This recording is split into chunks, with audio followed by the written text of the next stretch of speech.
Conferencia del doctor Ricardo Pico en el marco del 152 aniversario de la Batalla de Puebla, y a nombre de la señora Laura Curi de Maldonado, vocal titular de los voluntariados de Secretaría General de Gobierno y de SED, les manda un cordial saludo y pues démosle la bienvenida al doctor Ricardo Pico para que nos presente esta última conferencia. Así que comenzamos. Gracias. Bueno, amigos, entonces, si se dan cuenta de un mapa de cómo hacemos frontera con Estados Unidos, se van a dar cuenta que los estados que están fronterizos con México tienen nombres en español, tienen nombres que se refieren a la cultura nuestra, española, católica. Por ejemplo, Texas tiene nombres como San Antonio, Nuevo México, lugares como Santa Fe; California, lugares como Los Ángeles, San Francisco, Sacramento, San Diego, bien dicho. Y esto lo único que quiere decir es que ¿quiénes fueron quienes fundaron todas esas ciudades, todos esos pueblos? Fueron españoles y después mexicanos que fueron ahí poblándolo generación tras generación. Entonces, de alguna forma, fuimos testigos a lo largo del siglo XVIII y del siglo XIX, mientras éramos un virreinato con la dinastía borbónica durante el siglo XVIII, ¿qué estaba pasando más al norte? Originalmente eran 13 colonias de los países protestantes, gente de origen holandés, de origen sueco, de origen inglés, escocés, de religión protestante, que hicieron 13 colonias y más adelante fueron colonizando un territorio tras otro, y para finales del siglo XVIII, principios del XIX, ya habían llegado hasta el territorio del río Mississippi. Se habían extendido ya lo suficiente como para ser una fuerza digna de tomarse en cuenta. Pero ellos, desde un principio, desde que se hicieron una nación independiente de los ingleses, siempre tenían la idea de hacer un imperio que fuera del océano Atlántico al océano Pacífico. Entonces, quienes estaban en su camino, ya sea por una compra con dinero o por medio de la guerra, se los iban quitando de en medio para juntar lo que ellos querían como territorio. Al principio, Florida, que da hacia el Atlántico, era posesión española, y mediante un tratado de compraventa, bueno, se los vendemos, órale pues. Luisiana, que da hacia el Golfo de México, que era un territorio francés, lo mismo. Napoleón necesitaba dinero, vendió ese territorio, se hizo sin sangre. Pero más adelante, que se fueron extendiendo hacia el oeste, habían tribus indígenas, de esos que montaban a caballo y perseguían búfalos, pues hacerles la guerra hasta quitarles sus tierras. Y hacia el sur, ¿qué tenían que les estorbaba? Primero, el virreinato de la Nueva España, pero después nos hicimos independientes y el problema lo tuvimos nosotros. Querían nuestras tierras. ¿Y para qué las querían? Ahorita lo vamos a revisar. ¿Nos puede pasar la primera, por favor? Vamos a concentrarnos en lo que pasó aquí en Puebla, pero les tengo que dar un resumen de lo que sucedió. Quiero aclararles que estas 13 colonias y los estados que fueron naciendo más adelante estaban divididos en dos grandes grupos. El norte de los Estados Unidos, que cultivaban las tierras a base de máquinas, preferentemente arados con animales, y la sociedad del sur de Estados Unidos, que tenía cultivos como algodón, caña, cultivos que se vendían muy bien allá en Europa. Era gente muy rica, pero que hacían producir sus campos con mano de obra de esclavos de origen africano. Entonces era una sociedad con determinados vicios de injusticia muy fuertes. Era una sociedad sumamente desagradable en muchos sentidos. Bueno, ahí está más o menos.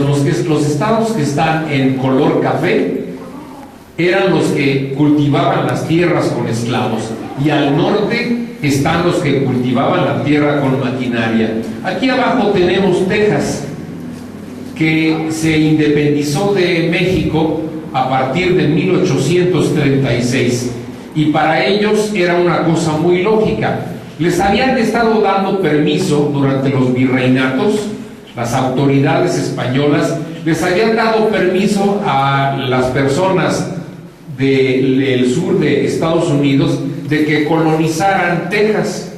¿Para qué? Para que les hicieran frente a los comanches y a otras tribus. Decían, pues vienen bien armados, ellos van a poder sacar a los comanches de allí.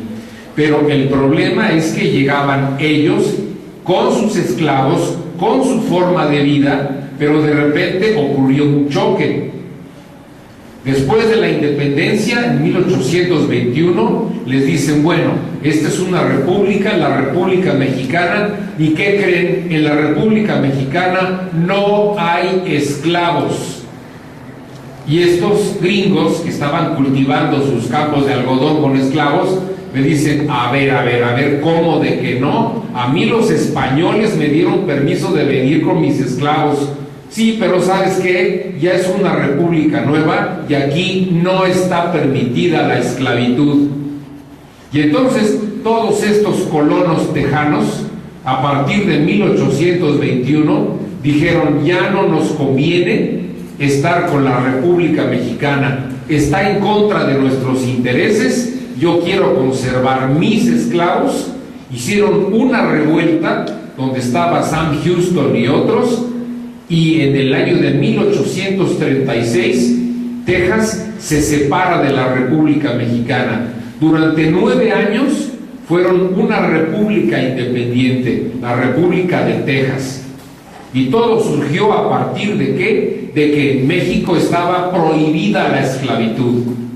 Entonces imagínense todos estos propietarios de plantaciones y de todo, al haber un nuevo territorio, dicen, pues me van a comprar mis esclavos para que sigan cultivando las tierras allá. Pero salen esas leyes mexicanas, ¿sí? Y todos enojados. Esto es un esquema de cómo estaba un barco, y todas estas siluetitas en negro que se ven allí es cómo acomodaban los cuerpos de los esclavos durante el viaje de África hasta las Antillas. Y de cada 10 que hacían el viaje, 6 o 5 se morían, llegaba nada más la mitad de ellos. Vivían en condiciones terribles, pero terribles. Hay películas muy buenas que reflejan cuáles son estas condiciones de esclavitud. Una película de los años 50 que se llama La cabaña del tío Tom. Cuando se asomen al YouTube, pueden bajar La cabaña del tío Tom y se van a dar cuenta de cómo era la vida de la esclavitud. Hay otra recientemente que se llama Esclavo durante 12 años. Les recomiendo que la vean también. Es una película muy cruda, pero que se da una idea de cómo los seres humanos pueden esclavizar a otras personas y tratarlos como animales.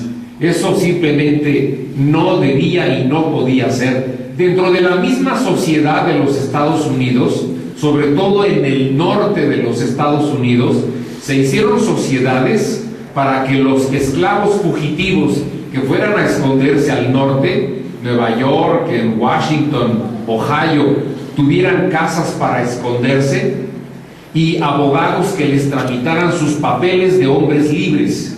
Y lo mismo escritores como Ralph Waldo Emerson, David Thoreau, escribieron libros y artículos en los periódicos, en todos lados, diciendo que la esclavitud era una vergüenza para la sociedad de los Estados Unidos.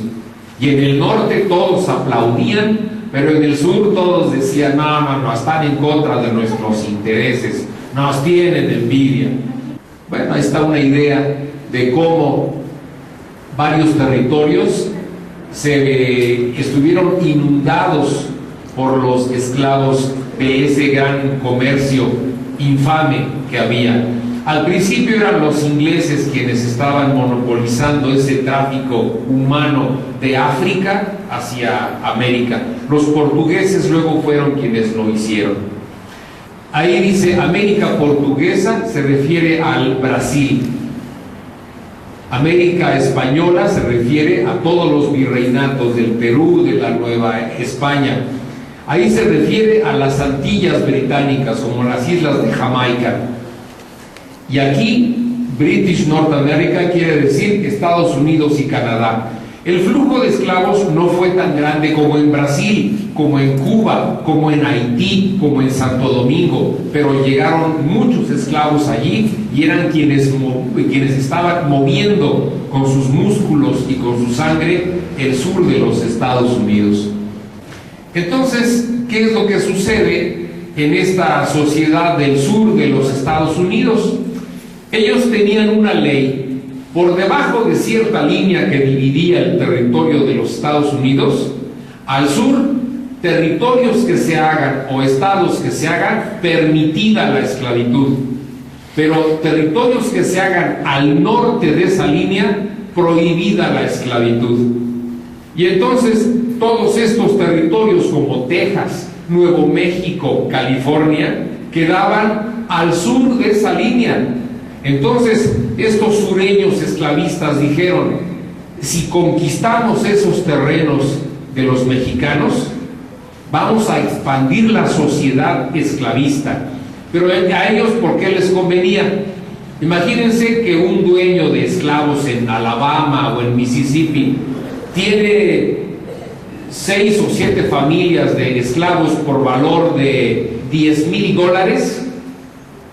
Se conquista un nuevo terreno donde se van a necesitar esclavos nuevos y el valor de sus esclavos, si antes era por $10,000, se sube $20,000, $30,000, $40,000, sube el valor de sus esclavos. Entonces les convenía hacer la guerra y conquistar territorios para expandir la sociedad esclavista.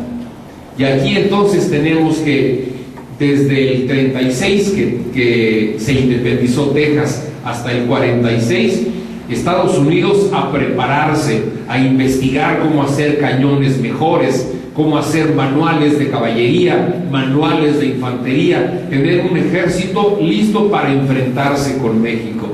Y entonces de repente, por fin, llega un presidente esclavista como el presidente Polk, ¿sí? Organizó una provocación entre Texas y Tamaulipas y comienza la guerra el 13 de mayo de 1846. La que sigue, por favor.